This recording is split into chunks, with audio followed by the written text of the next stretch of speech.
को सजाने में लगा, अपने ही तन को रिझाने में लगा। धन धरा के बीच में सारा गड़ा रह जाएगा।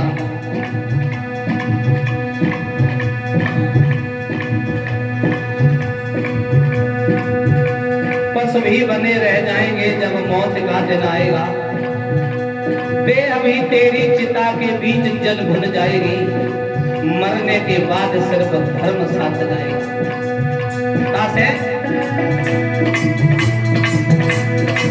नाम क्या चलेगा तेरे गोरे चाम का, नाम क्या चलेगा तेरे गोरे चाम का, सर्वशक्तिमान प्यारे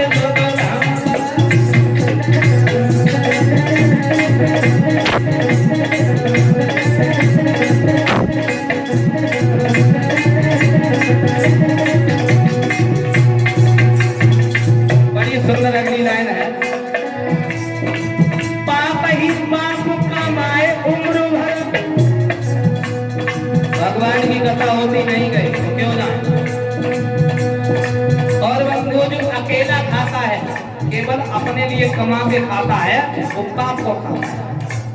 जो अपने परिवार को लेके खिलाता है, परिवार के साथ तो और लोगों को लेके चलता है अपने साथ, कहना है पाप ही पाप कमाए उम्र भर, पेड़ बबूल के लगाए उम्र भर, पेड़ बबूल के लगाए उम्र भर।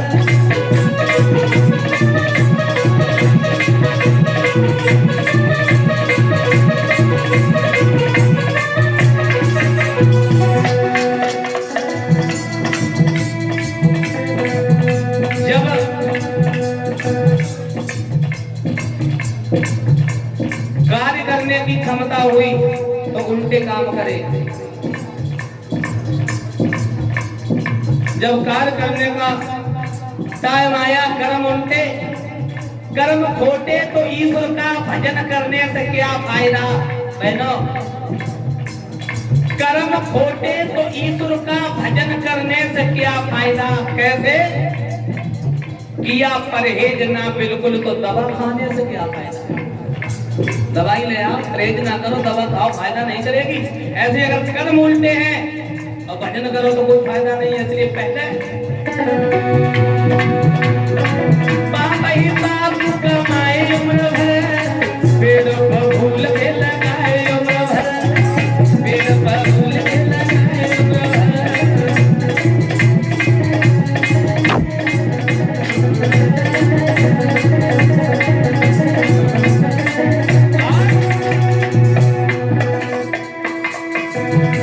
पूरी जिंदगी पेड़ बबूल के लगाए, अब सीजन आ रही आम की, मिल जाएंगे। कहाँ से मिलेगा फिर फल आम का, क्योंकि बबूल लगाए। हाँ, कहाँ से मिलेगा फिर फल आम का, सर्वशक्तिमान प्यारे सुख धाम का, सर्वशक्तिमान प्यारे सुख धाम का।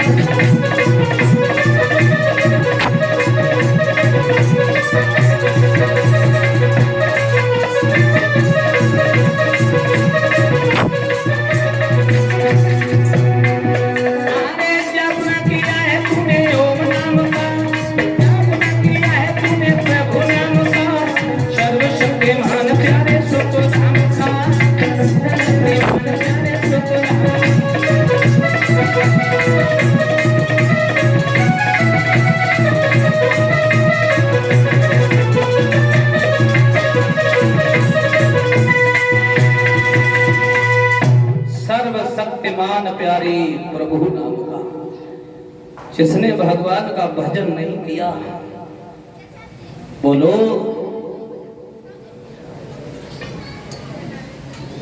एक बार भगवान का नाम लेने से। बाबा तुलसीदास जी लिख रहे हैं कि जासो नाम सुमिरत एक बारा और उतर नर भव सिंधु पारा। जो नाम भगवान एक भगवान का लिया तो प्राणी भवसागर पार हो जाता है, भवसागर पार हो जाता है। इसलिए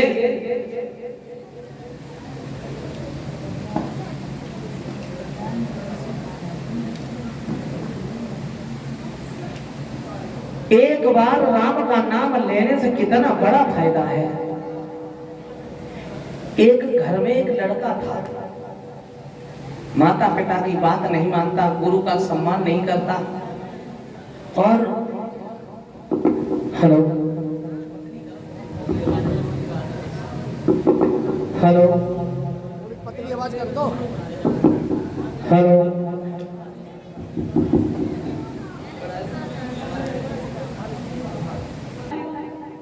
तो वो जो लड़का था, कभी भी जहां संत आ जाए, भगवान के भक्त आ जाए की कथा हो, वहां नहीं जाए।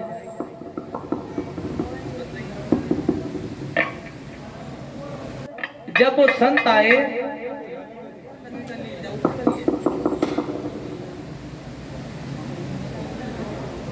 हेलो तो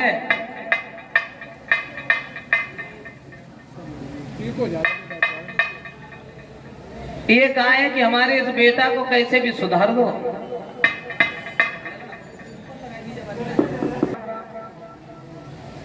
वो नहीं बोला। फिर महात्मा जी कहने लगे, रे बेटा एक बार तो बोल दो राम राम। वो नहीं बोला। बाबा जी ने फिर कही, बेटा एक बार बोल दो राम राम। नहीं बोला। तो महात्मा जी को गुस्सा हो गई। महात्मा जी ने एक तमाचा गाल में दिया, फिर बोल राम राम। तो जाके बाबा जी, चाहे हमें मार डालो मगर जब सारे राम को नाम नहीं लेंगे। गाली दे करके नाम लिया कि चाहे तुम हमें मार डालो, और भगवान को गाली दी कि मैं इसका नाम नहीं लूंगा। कोई बात नहीं। बाबा जी चले गए। समय धीरे धीरे गुजरता चला गया, और उस वो प्राणी मर करके फिर पहुंचा भगवान के दरबार में, क्योंकि मेरे दाता के दरबार में है सब लोगों का खाता, वहां हर किसी को जाना है। और जब वहां पहुंचे, धर्मराज ने तुरंत देखा, कभी भगवान का नाम नहीं लिया, लेकिन प्रभु को जिसने गाली दी है, इसका फैसला क्या होगा। ऐसा केस आज तक हमारे सामने नहीं आया। तो नारद जी को बुलाया, और नारद जी से ये कहा है, क्यों अगर राम का नाम कोई ले ले और वो भी गाली दे करके, इसका फल क्या होगा। बोले ये तो हम भी नहीं बता पाएंगे फल क्या होगा। अब कि ऐसा करो, भगवान भोले बाबा के पास चलो। भोले बाबा राम का नाम बहुत लेते हैं। पहुंच गए भोले बाबा के पास, उसे भी ले लिया। एक तरफ धर्मराज पकड़े और एक तरफ नारद जी ने उसे हाथों में उठा लिया और लेके भोले बाबा के पास पहुंचे। और भोले बाबा से कहा है, भोले बाबा तुम राम का नाम बहुत लेते हो, अब हमें ये बताओ, अगर भगवान का नाम कोई ले और गाली दे करके तो उसका फल क्या होगा। शंकर जी कहने लगे, इसका मतलब मुझे भी नहीं मालूम। ऐसा करो, अब उन्हीं के पास चलो जिसका ये नाम है। स्वयं आज नारायण भगवान के पास बैकुंठ धाम को चलेंगे। उससे कहा चलो, बोलो नहीं जाएंगे, क्यों जाए। तो सब देवताओं ने उन्हें उठाया और उठा करके लेके चल दिए बैकुंठ की तरफ। अब जब बैकुंठ पहुंचे हैं, नारायण भगवान पूछने लगे, क्यों ये क्या हो रहा है। जवाब दिया, हम तुमसे एक सवाल पूछ रहे हैं। पहले एक बात बताओ कि राम का नाम एक बार अगर कोई ले ले और वो भी गाली के साथ, तो इसका प्रभाव क्या पड़ेगा। तो बताए भगवान क्या कहते हैं, प्रभाव तुम्हें दिखाई नहीं देता है। इसने एक बार राम का नाम लिया है केवल गाली के साथ, तब तुम सब देवता ऐसे सिर पर रखेंगे, हमारे पास तक ले आए वैकुंठ तक। और अगर इसने कितनी बार नाम, जो लोग कई बार नाम लेते हैं, उनके क्या अहोभाग्य होंगे। तो राम का नाम कभी निरर्थक नहीं जाता है।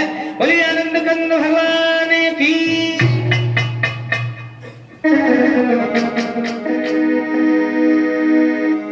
महाराज भीष्मक जो थे, इनके घर में एक कन्या ने जन्म लिया है। और जब कन्या ने जन्म लिया, इसके बाद बड़े ही मगन है आज मेरे घर पर एक कन्या प्रकट हुई है। देवर्षि नारद को बुलाया और देवर्षि नारद जी आते हैं। नारद जी ने पूछा है महाराज आज बड़े खुश हो, क्यों? मेरे घर में एक कन्या ने जन्म लिया है महाराज, आप आ गए हो तो उसका नामकरण संस्कार कर दो। जब नामकरण संस्कार का नाम आया तो इस लड़की का नाम रुक्मिणी रखा है। श्री सुखदेव जी समझा करके बोले, हे राजन परीक्षित, बताया ये सियानी हो जाएगी तो भगवान का भजन करेगी, इनका विवाह भगवान कन्हैया के साथ में होगा। नारद जी वहां से चले गए। भीष्मक बड़े खुश हुए हैं। मेरे भाइयों, जब भी भागवत उठा करके देखो, कोई शास्त्र उठा करके देखो, घर में जब जब बिटियां पैदा होती हैं तब माता पिता को खुशी होती है। लेकिन बाहरी कलयुग, जब से जो कलयुग आया है, घर में अगर धोखे से, वो अभी कथा हो रही थी हमारी, हम वहां से आ रहे थे तो उसी गांव में एक लक्ष्मी का जन्म हुआ, बेटी का जन्म हुआ। तो बड़ी बूढ़ी माँ है, मैंने उनसे कहा क्यों भैया मिठाई नहीं खवाओगी? बोली क्यों? मैंने कहा घर में लक्ष्मी आई। बोले हाँ लक्ष्मी आई तो क्या हुआ, पौड़ी आई है, और लड़का होता तो तुम्हें मिठाई खवाते। 2 दिन से खाना नहीं बना मेरे घर पे, वो तो मर जाती तो ज्यादा अच्छा था। बारे वाह। तो मैंने अम्मा अगर आपकी ऐसी सोच है तो ज्यादा तुम पैदा भई हो तो तुम अम्मा ही ना पैदा भई थी, बेटी ही पैदा भई होगी तो तुम हो पाओगे, इसके बारे में तुम्हें भी दुख होना चाहिए। तो बोले नहीं। तो ये बेटी जो है जिसके घर में आती है उसका घर पवित्र हो जाता है। हर घर में बेटी नहीं जाती है। जिसके घर में, जिस बाप के घर में बेटी है वो बाप धनवान है, वो बाप बहुत धनी है।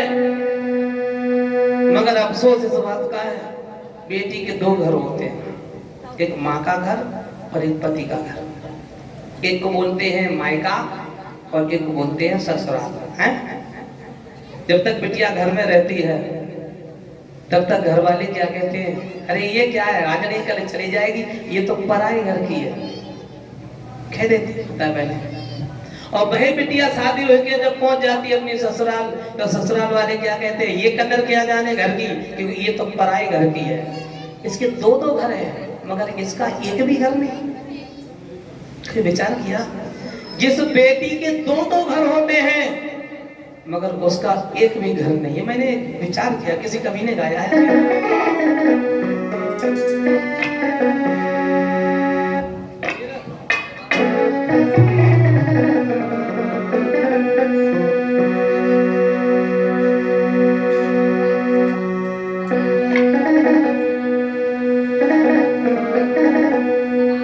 मैंने विचार किया और सभी लोग इस गीत का सहयोग करना, ताली बजाते हुए, कि मुझे माँ से गिला मिला ये ही सिला, और बेटियां क्यों पराई हैं, मेरी माँ बेटियां क्यों पराई हैं।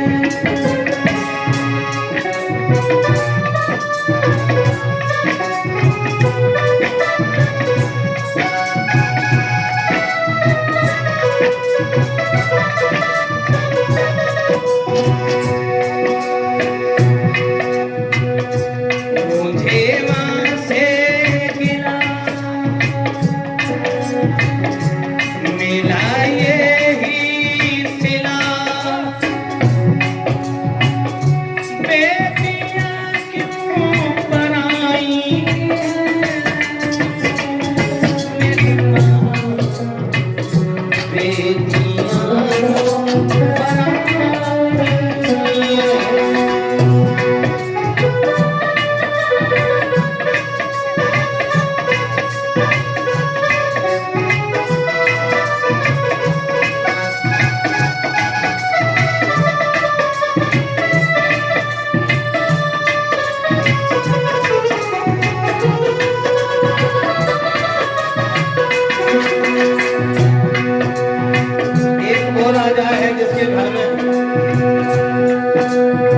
प्रकट हुई तो बड़ी खुशी है। माँ पूछती है, समझ में ये नहीं आया, वो खेली चूड़ी में वो भी अपना पराया लागे, वो भी अपना पराया लागे।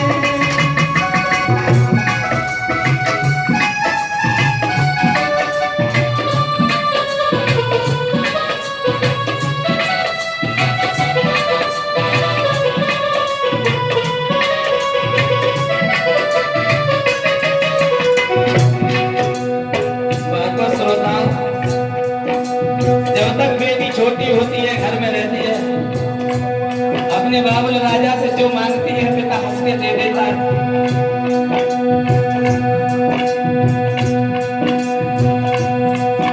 जो भी मांगती है वो हंस के देता है। और ये 101 में हमारे करीब श्रीमान सत्यनारायण भैया जी के भजन चाहते हैं। कहना है कि अब समय बदल जाता है। खेली चूड़ी में वो भी अपना पराया लागे, वो भी अपना पराया लागे।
मुझे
विजयपाल मास्टर साहब हमारे इस विकास नगर से अपने समर स्टाफ के साथ में और हमारे राम भैया ये हमारे समस्त स्टाफ और समस्त भक्तों का सम्मान कर रहे हैं। आशा करेंगे भगवान हमेशा जिंदगी में खुशियां खुशियां बनी रहे।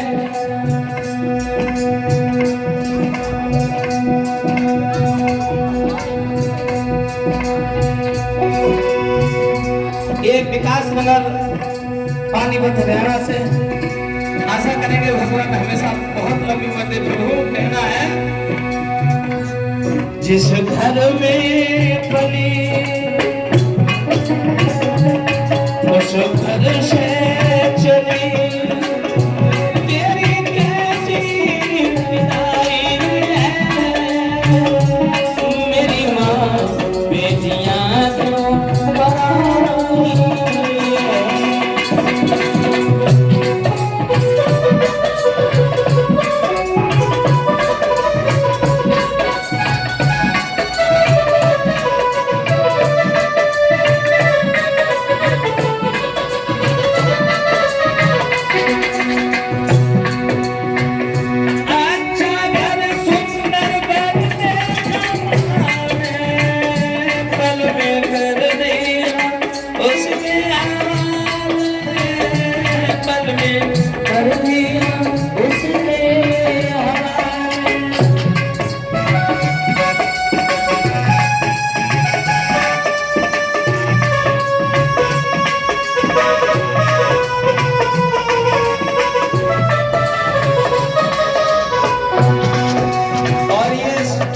श्रीमान पुष्पेंद्र भैया हमारे गंगाराम कॉलोनी पानीपत से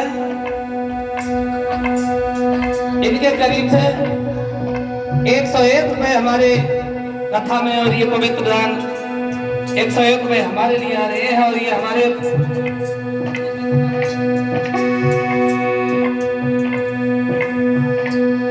और ये 101 रुपए गंगाराम कॉलोनी से हमारे प्रदीप राठौर, ये गंगाराम कॉलोनी पानीपत से हरियाणा से इनके करीब से बहुत बहुत धन्यवाद। ये लोग सभी लोग हमारे करीब पता लगी तो हमारे पास तक आए। और ये श्रीमान जितेंद्र राठौर, ये यूपी डिस्ट्रिक्ट फर्रुखाबाद से ये सभी लोग मिलकर के आए। भगवान सुख शांति ने कहना है देते दिल से दुआ